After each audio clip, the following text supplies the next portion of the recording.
Hey, Crystal Maiden here, and this is Sonic Pocket Adventure, which is a pretty obscure game because it was released on an obscure handheld called the SNK Neo Geo Pocket Color, making it the first Sonic game to be released on non-Sega hardware.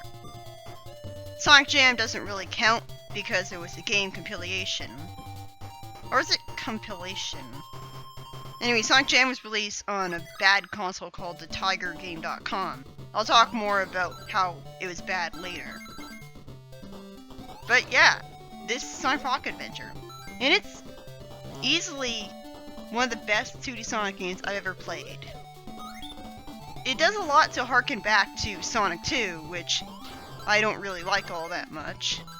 But I ended up liking this a lot more. I don't feel like the Badnik placement is cheap at all. The level design is really fast and fun. And the game has physics and controls that are very similar to that of the Genesis games.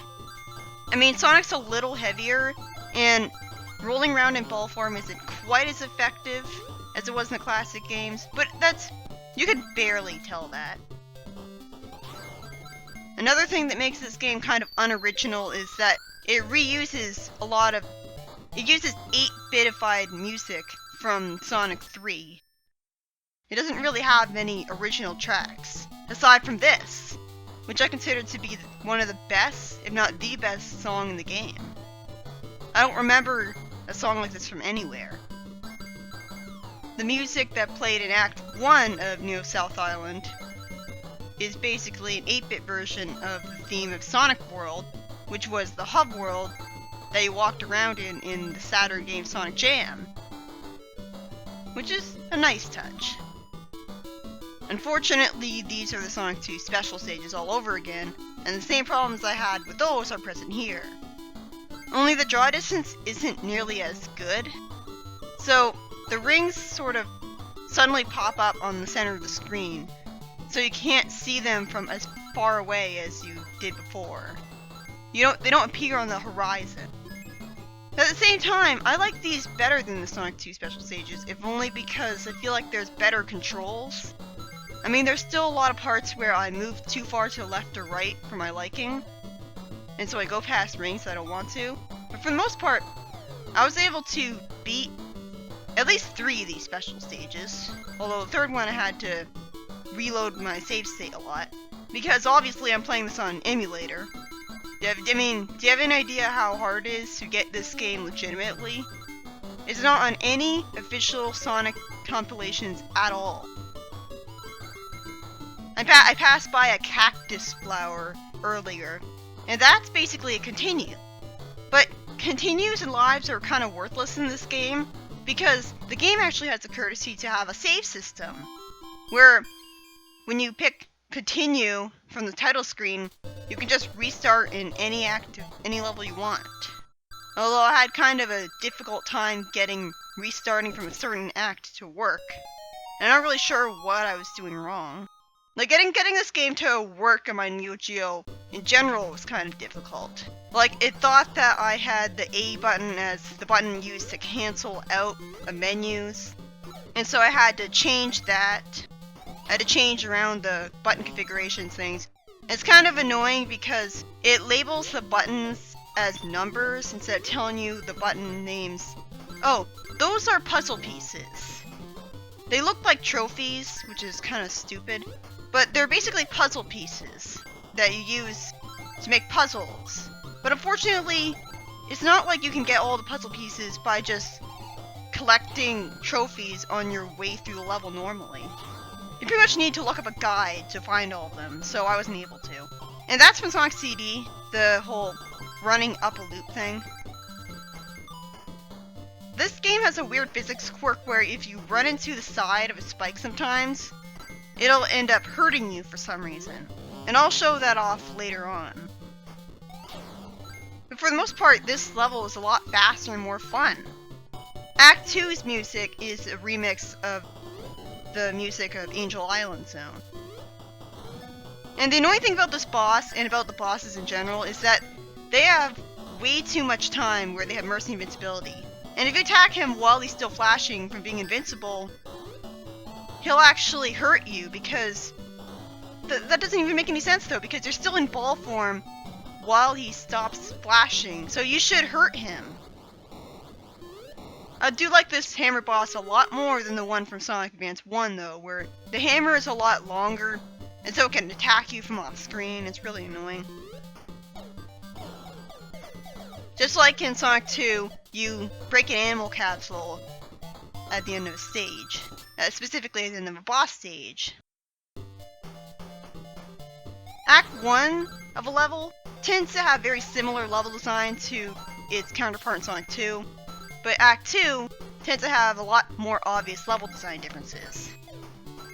I love Chemical Plant Zone, but to be honest, I find Secret Plant Zone to be a lot more fun. The problem I had with Chemical Plant Zone was that the satisfying platforming was kind of offset by the tension of getting crushed. But I don't feel like I'm in constant danger of getting crushed here. And that it's fast and it's fun and pretty enjoyable. I want to dispel a very common rumor surrounding this game. A lot of people say that this was Dimp's first ever Sonic game. Well, technically, Dimps was not founded until several months after this game's release in March of 2000. Although many of Dimp's workers were former SNK and Capcom employees, so technically the game was made by Dimps, sort of. So I'm pretty tolerant of people saying it was made by Dimps, because it essentially was. At least some of the people who would go on to work for Dimps later. But yeah, it's pretty ironic how later Dimps Sonic games were very different from the 2D classic ones. But the first sort of Dimps game that was made was essentially a perfect representation of the classic Sonic games. I love the platforming there, that's pretty satisfying. But oh god! Cheat! Dick move! How are you supposed to know that? Especially since the screen goes up when you jump, so you can't see what's below you when you're jumping. So I had no way of seeing that there was spinning floor tiles there. The special stages go on for longer than the levels themselves. The game has over 21 minutes of special stages alone. So it's kind of a good thing they didn't end up showing off all of the special stages. I mean, they're essentially the same thing anyways. Obviously, the later ones get a lot harder. You can follow along these trails of rings by carefully tapping the control stick rather than just holding it. And that way you'll be able to follow along the lines of rings without moving too far to left or right and overshooting them. You know how nearly every Sonic game starts out with a voice saying, Sega? Well, in Sonic 1, the voice saying Sega at the beginning took up 1/8 of the cartridge space.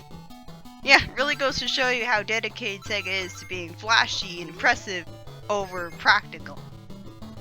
I just hate how, in order to get a special stage, you have to make it all the way to the end of Act 1 of a level with 50 rings, just like in Sonic 1. And so you have to be really careful not to get hit. And that's okay at first, but in later levels, it becomes really unfair that you're expected to not get hit. And that's part of the reason why I gave up on getting all the Chaos Emeralds. Unfortunately, this is one of the games that cheats you out of a boss fight if you don't get all the Chaos Emeralds. I hate it when the ground does that, and you can't see the horizon at all. That happened in Sonic 2 as well. This must have been a bitch to program. Especially since the SNK Neo Geo Pocket Color was essentially an 8-bit system. I mean, the music makes that clear, if anything. Honestly, I think this game is better than any of the Game Gear titles. And this is coming from someone who is a huge supporter of the Game Gear games. Like, I don't think they're worthless like everyone says. They're not as good as Sonic 3 Knuckles, but they're still really good. But this game is a lot better than any of the Game Gear games. It actually has physics and controls that are accurate to the classic games. Like, you don't very stiffly move from left to right when you're falling from being launched by a spring, like in the Game Gear games. Did I just jump on top of a spiked enemy and not get damaged? I think you can get crushed by those things, but that's never happened to me. So, Secret Plant, it has Hydro City's music. Specifically, it has Act 2's music, which I consider to be the better one because it's faster paced and stuff. Another thing that makes this level better than Chemical Plant Zone, in my opinion, is that there's no water areas. The only Sonic 2 animal that doesn't appear out of a badnik in this game is Rocky, the walrus from Oil Ocean Zone. So that's another fun fact for you. Like again, this game is very much a Sonic 2 rehash. So it's ironic that this is one of my favorite 2D Sonic games of all time. Because I feel like the level design is actually fast and fun instead of slow and dull and not really about platforming either. And I don't feel like you're constantly running into enemies every time you try to move forwards. And look, you're basically on the left side of the screen. The camera actually moves to the right to give you more reaction time when you're going fast. The classic Sonic games would always have Sonic stuck on the center of the camera, and so it was very easy to run into things when you didn't expect them. But this game doesn't really do that. Sonic 1 has beta items that are called Zone 1, 2, 3, and so on, which are probably like the warp zones in Mario 1. I'm guessing they were supposed to be inside the special stages. That makes the most sense to me. This boss reminds me of the final boss of Sonic Blast that I didn't get to play. Basically, what you have to do is jump on top of the spiked platforms and then jump on top of Eggman. But again, he has really long Mercy invincibility, so you can't just keep on bouncing on him forever. And even if that wasn't the case, the platforms would eventually move above him, and you get hurt from the spikes. I find it really cheap that he can send his energy balls upwards while you're bouncing on him, and so you have no chance to avoid getting hit by them. But I still like this more than, well, the boss of Sonic 2 Chemical Plant Zone was kind of easy.